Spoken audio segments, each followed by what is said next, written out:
Oke, assalamualaikum warahmatullahi wabarakatuh. Ketemu lagi ya. Sekarang kita melanjutkan materi kita di persamaan dan pertidaksamaan nilai mutlak satu variabel. Kali ini kita melanjutkan di bagian persamaannya ya, persamaan nilai mutlak. Oke, disimak baik-baik dan dicatat materinya ya di dalam buku catatan matematika kamu. Nanti pas di akhir bab kita ada ulangan harian. Nah, catatannya nanti dikumpulkan. Oke, kemarin kita sudah bahas yang bagian pertama ya, yang A, yaitu yang Oke, lanjut. Oke, satu kali lagi ya. Untuk 2x min 12, untuk x sama dengan 3, kita pakai syarat yang mana nih? Nah, coba kita masukkan ke syarat yang kedua. 2x min 12 kurang dari 0. 2x-nya kurang dari 12. X-nya kurang dari 6. Nah, ini syaratnya terpenuhi nggak? X kurang dari 6. Oh, kalau kurang berarti yang bawah, negatif dari dirinya. Nah, kita masukkan negatif dari dirinya. Negatif dari dirinya. Ini negatif dari dirinya ya. Nah, negatif dari dirinya. Dirinya yang di dalam nilai mutlak nih. Negatif dari dirinya. Nah, tinggal kamu masukkan negatif kali 2 kali 3. Ya, 3-nya dari mana? 3-nya dari sindang. Nah, dari sini ya. 3-nya dari situ. Nah, ini dikalikan. 2 kali 3 dikurangi 6 jadinya 6 kurangi negatif 6 dikurangi 12 jadinya negatif 6. Negatif kali negatif jadinya positif. Jadi selalu hasilnya harus positif. Kalau kamu nilainya mutlak ternyata hasilnya negatif, berarti ada something wrong. Gitu ya. Oke.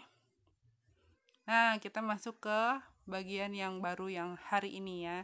Pertemuan kali ini akan kita bahas yaitu persamaan nilai mutlak.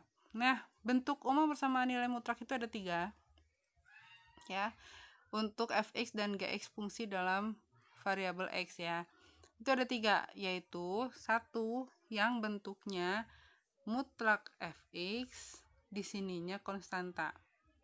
Mutlak fx sama dengan suatu konstanta atau suatu bilangan tanpa huruf ya. Dengan syarat apa? Dengan syaratnya C itu harus lebih besar dari sama dengan 0. Kenapa kira-kira coba? Why? Kenapa harus syaratnya C lebih besar dari sama dengan 0? Nah, betul sekali. Karena nilai mutlak itu selalu positif. Ya, jadi C-nya harus lebih besar dari sama dengan 0. Kalau nanti ada soal bentuknya, misal ya, saya tuliskan di sini. Fx mutlak fx sama dengan negatif 4. Nah, ini lihat, negatif padahal dia harus positif. Kalau negatif berarti mungkin nggak sih? Mustahil dong, karena nilai mutlak itu selalu positif. Jadi kalau soalnya udah begini nih ya, ini gampang banget cara ngerjainnya.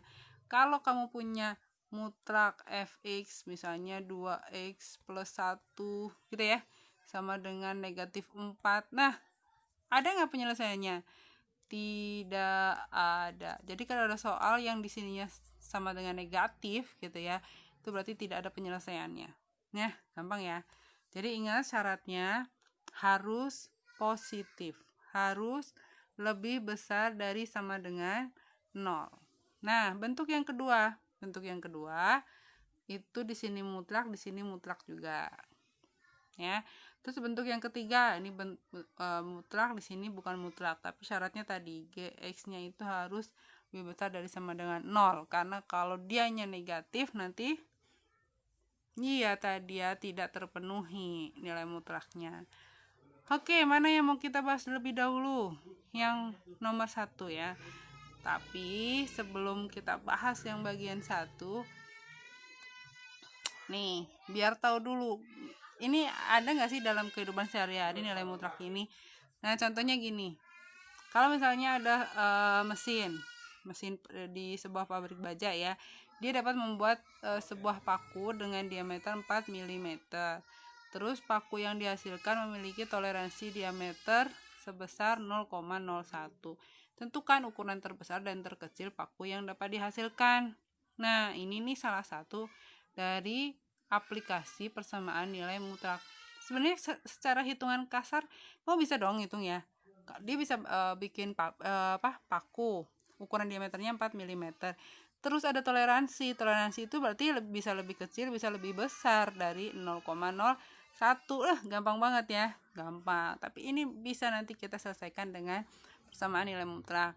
Terus contoh yang lain.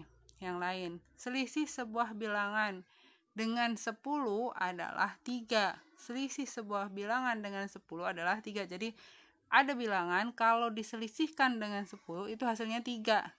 Nah, bilangannya bisa kamu tebak nggak? Bisa dong, gampang banget.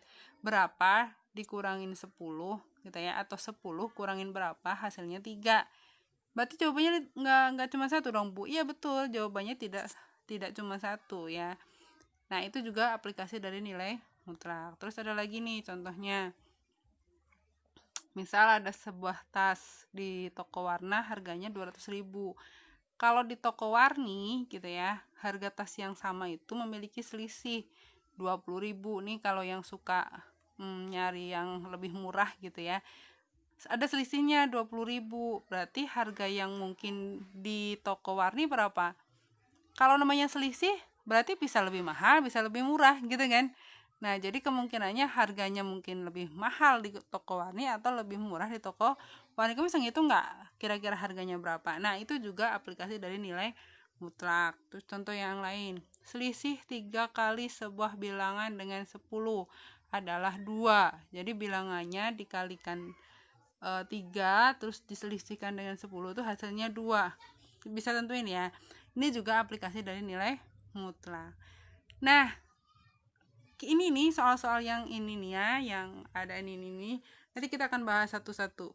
Gimana cara memecahkannya dengan persamaan nilai mutlak. Nah, namun sebelumnya jangan kemana-mana, tetap menyimak di channel ini ya. Oke.